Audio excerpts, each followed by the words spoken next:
permasalahan sistem respirasi ini sebetulnya dua yang harus kita pantau. Satu, oksigenasi, yang kedua, ventilasi. Kita lihat di sini, proses oksigenasi itu sebetulnya proses yang ada di sebelah kanan ini ya. Jadi sesudah oksigen, ini panah saya terlihat kah? Mudah-mudahan terlihat ya. Sesudah oksigen yang membawa banyak sesudah HB yang membawa banyak oksigen itu masuk dalam vaskuler, tugasnya dia adalah memberikan oksigen itu atau melepaskan oksigen itu ke tingkat jaringan dan kemudian jaringan menitipkan lagi ke transporter hemoglobin ini untuk mengeluarkan karbon dioksida. Sementara proses ventilasi itu terjadi tugasnya bagaimana masuknya oksigen dari udara luar melalui sistem respirasi. Kita lihat di sini melewati trakea, bronkus, bronkiolus sampai ke alveoli. Di sini adalah peristiwa yang terjadi di dalam alveoli ya. Nah, di sini kita lihat jadi alveoli ini kemudian dilingkupi oleh vaskulernya dari paru ya. Vaskuler dari paru kita lihat di sini terjadi perpindahan oksigen, proses difusi ya, perpindahan oksigen ke pembuluh darah dan juga karena dia dari tekanan tinggi ke tekanan rendah ya, oksigennya pindah. Karena di alveolus kan setelah dia dapat udara dia dari tekanan tinggi ke tekanan rendah. Ya, jadi kita bisa paham ya bahwa tekanan oksigen di alveolus pasti lebih tinggi dari tekanan oksigen di arteri. Kalau enggak, dia enggak bisa pindah tempat. Dan juga melalui gambar ini kita bisa paham bahwa tekanan parsial karbon dioksida lebih tinggi di darah daripada di alveolus. Ya. Nah, kita lihat di sini sehingga CO2-nya bisa terwash out dan keluar. Nah, kemudian oksigen ini bertugas untuk memberikan supaya bisa jalan untuk jalur-jalur metabolisme karena banyak membutuhkan oksigen, jadi jalur melalui siklus Krebs untuk dia sel-sel berbagai organ ya, terutama otak ya, kemudian ginjal, jantung dan lain sebagainya. Karena prinsip itu semua sangat kita gunakan pada perawatan pasien-pasien di PICU. Jadi ada setiap pasien di PICU yang kita evaluasi, kita akan nanya hanya dua hal. Hanya dua hal pada pasien kita. Oksigenasinya baik, ventilasinya baik nggak gitu ya. Jangan langsung bilang, oh PO2, PCO2, tidak. Jadi itu tentunya ada klinis yang harus kita evaluasi ya. Untuk oksigenasi, kita akan melihat tentunya apakah anaknya biru atau tidak ya. Kemudian kita harus mendengar suara napasnya baik apa tidak ya.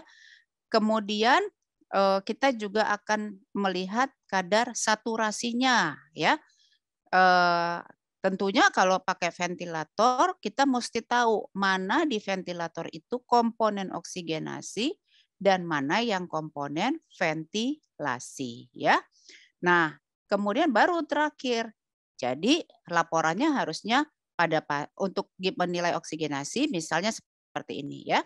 Pada pasien si A ya dengan pemakaian ventilator ya disebutkan pasiennya saat ini tidak ada biru, frekuensi pernapasan sekian, tidak didapatkan ronki, kemudian saturasi 95 dengan setting, nah fraksi oksigennya berapa, itu komponen oksigenasi ya, sebetulnya fraksi oksigen berapa, dan juga min airway pressure-nya berapa. Nah, min airway pressure kan nggak tahu ya di ventilator. Nah, itu komponen-komponen min airway pressure-nya adalah PEEP, ya mohon maaf nih mungkin terlalu jauh, tapi saya ingat saya sudah pernah sharing mengenai ventilasi mekanik dasar ya.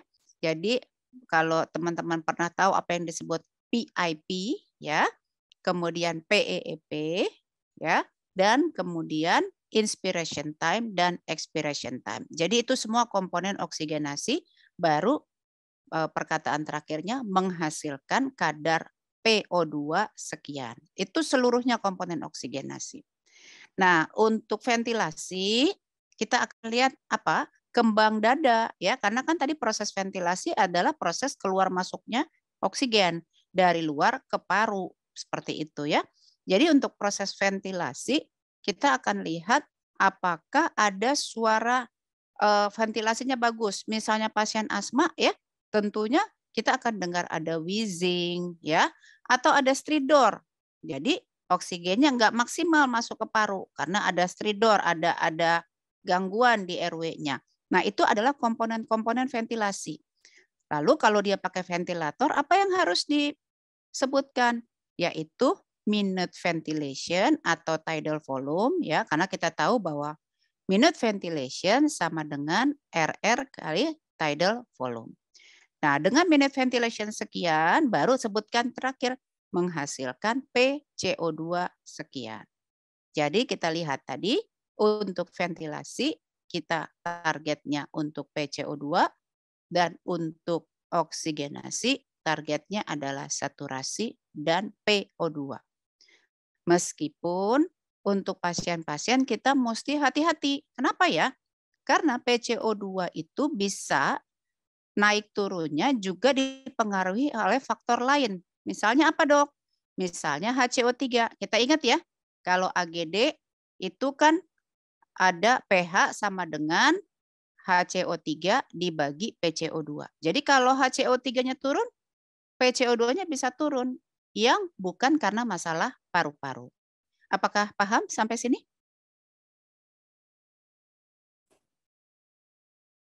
Mulai pusing ya kayaknya. Mulai berputar-putar, Mulai Dok. berputar-putar ya. Pokoknya ingat saja, ini mungkin kalau saya masukkan ke dalam ventilasi, mungkin ventilasi mekanik, mungkin untuk teman-teman yang belum pernah apa namanya belajar tentang ventilasi mekanik dahulu, jadi bingung ya. Nah, ini ada yang saya lihat ada yang paham. Nah, itu berhubungan dengan misalnya si A sudah pernah kerja di PICU ya, atau di ICU lain. Nah, yang B mungkin baru. Nah, nggak apa-apa, nggak usah kecil hati. Intinya paham dulu proses prinsip oksigenasi dan ventilasi, ya.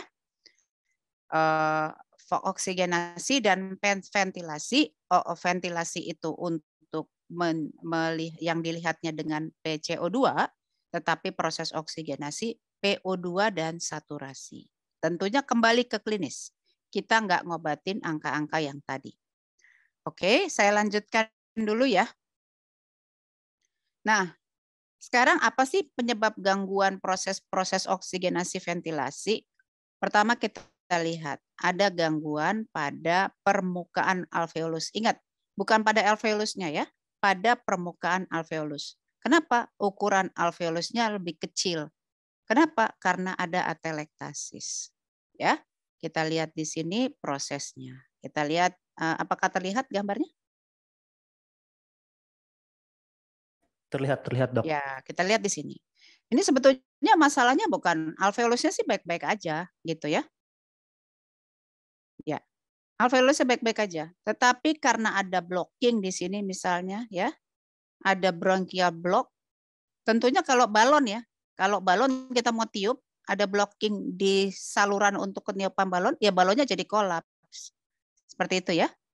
Tapi gangguannya bukan pada parenkimnya, bukan pada parenkim parunya. Nah, hal ini bisa terlihat pada atelektasis, pada konsolidasi dan sebagainya. Kita lihat di sini areanya ada yang kolaps. Ya. Sehingga kita kasih oksigen sebanyak-banyaknya, kalaupun misalnya masih ada blocking, kalau pada pasien anak paling sering karena lendir yang banyak ya. Karena pada pasien-pasien anak itu kalau kita kasih ventilasi mekanik dengan kita kasih artificial airway, ya kan kita masukin ETT kan bukan airway yang sesungguhnya ya, itu bisa aja ada reaksi dari tubuh mengeluarkan banyak sekret atau lendir. Oleh sebab itu untuk yang kayak gini gimana? Ya kita bebasin blockingnya supaya alveolusnya parunya bisa kembang lagi. Biasanya dengan apa? Dengan inhalasi, dengan fisioterapi, nggak bisa ya dengan bronkoskopi. Biasanya seperti itu ya. Mudah-mudahan paham ya untuk yang di sini. Tapi itu bisa membuat hipoksemi juga ya. Bayangkan karena udaranya jadi nggak bisa masuk dengan baik ke sini. Kemudian ada yang kita sebut dengan ventilation perfusion mismatch. Mudah-mudahan ini nanti menjadi paham. Kita lihat ya. Ini adalah alveolus ya.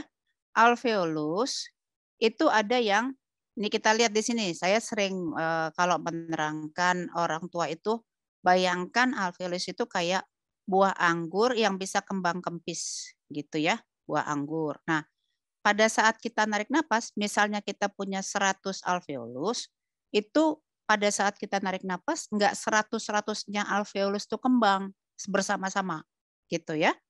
Tapi ada yang gantian. Nah, ada yang gantian 75%, tetapi bisa juga ada yang 95% kembang sama-sama. Oleh sebab itu, pada saat kita cek AGD, kalau kita sebagai orang sehat, nilai rentangnya antara 75 sampai 100. Ini paham ya? Itu memang secara fisiologisnya seperti itu. Enggak kembang sama-sama, 100-100-nya kembang sama-sama. Enggak seperti itu ya. Nah, ternyata pada saat kita kasih udah oksigen, ada alveolus yang kita lihat buah anggur juga ya. Buah anggur ada yang bentuknya masih bagus, kece, tapi ada yang udah setengah keriput-keriput ya misalnya. Nah, untuk yang setengah keriput-keriput memang ada masalah di sini. Tentunya dia tidak bisa dikasih oksigen seperti yang temannya di sini. Nah, sehingga oksigen tadi kan harusnya sesudah itu berdifusi ya. Sesudah itu berdifusi kepada pembuluh darah. Jadi di sini udah ada di pembuluh darah ini sudah ada Hb yang nongkrong untuk menerima oksigen supaya dibawa ke pembuluh darah atau ke organ-organ. Nah, tentunya kita paham di sini ada yang kalau di sini bagus karena dia penuh cadangan oksigennya di sini. Tetapi kalau yang di sini kita panahnya kelihatan ya, teman-teman ya. Ya, terlihat dok. Ya. Kalau yang di sini nggak penuh, sehingga Hb yang di sini nggak bisa penuh oksigen yang dibawa. Yang di sini bisa penuh. Ya, tentunya ini akan terjadi mismatch. Mismatch itu untuk yang di sebelah sini akan mismatch tidak seperti yang diharapkan seperti yang ada di sini. Gitu ya. Nah, jadi hal-hal seperti ini biasanya terjadi pada pasien-pasien yang mengalami pneumonia ya. Di sini masih ada yang bagus, di sini ada yang udah anggurnya jadi keriput gitu. Nah, ini juga bisa masalah menyebabkan hipoksemia. Kemudian kita tahu ada namanya inhomogeneity ventilasi ya. Kalau kita berbaring ya tentunya enggak semua alveolus bisa kembang kempis dengan bagus. Daerah zona paru yang di bawah itu enggak sekembang zona paru yang atas saat dia inspirasi gitu ya. Jadi yang di bawah apalagi pasien-pasien kita berbaring lama itu bisa terjadi kolaps di bawah ya. Yang atas lebih bagus atau pasien kita misalnya miring ke kiri, tentunya daerah yang paru kiri akan lebih kolaps daripada paru kanan yang sisinya ada di atas. Ya, ini dipengaruhi oleh gravitasi. Oleh sebab itu, kita selalu pengennya pasien kita bisa kita miring kanan, miring kiri, dan bahkan untuk prone position. Ya, pasien-pasien perina atau pasien-pasien dewasa, apalagi yang kemarin zaman COVID ya, kita ingin paru bagian bawah itu juga ikut berkembang sehingga terbuka ya untuk alveolus parunya. Nah, kemudian yang pertama, yang terakhir adalah ini ya, terjadi gangguan dalam difusi. Kalau tadi yang di sini gangguan pada alveolus parunya, kalau ini gangguan dalam difusi. Misalnya seperti apa dok? Misalnya pada pasien-pasien yang mengalami hipertensi pulmonar. Teman-teman sekarang bisa bayangkan kalau hipertensi pulmonar, pembuluh darahnya ini yang di sini nih misalnya, menyempit gitu ya, menyempit, alirannya jadi kenceng. Mungkin teman-teman ada yang pernah naik arung jeram? Atau pada belajar semua?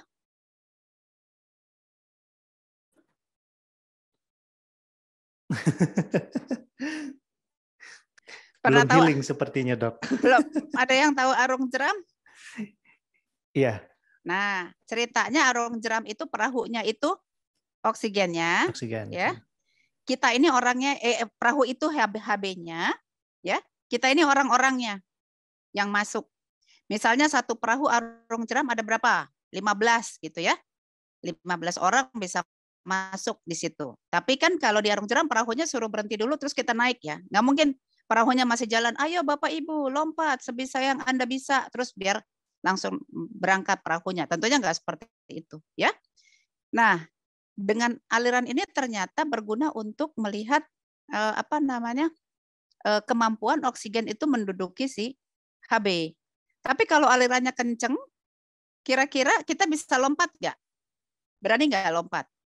Arung jeramnya, perahunya nggak berhenti.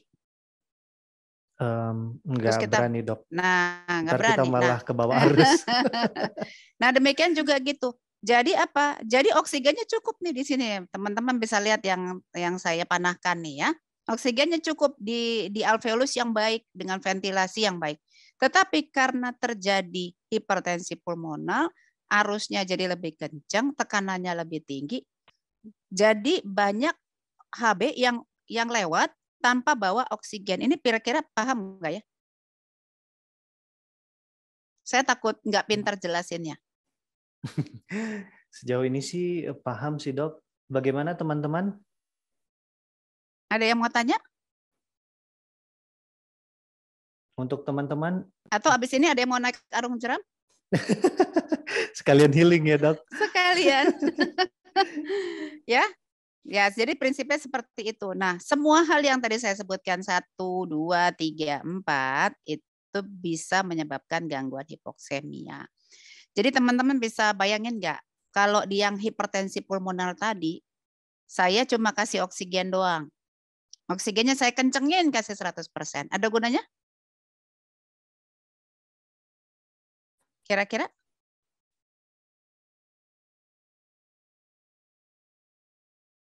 Nggak ada gunanya. Kita harus bikin ini dengan pengobatan hipertensi pulmonal untuk buka pembuluh darah parunya supaya vaskulernya lebih enjoy jalannya. Gitu ya. Nah, jadi hati-hati. Bukan berarti hipoksemi, oh langsung kasih oksigen 100%, kenceng-kenceng. Nah, seperti itu. Nah, kayak gini misalnya, ya, yang masalah kolaps karena inhomogen. Ya, kita kasih kenceng-kenceng. Apakah yang kolaps bisa kebuka? Tentunya enggak, ya. Jadi, disinilah kita harus belajar memahami masalah yang terjadi pada pasien saya tuh apa sih, gitu ya. Sehingga kita bisa bantu pasiennya. Ya, kalau misalnya kita bisa tahu masalahnya, kita tahu cara nanganinnya gitu ya.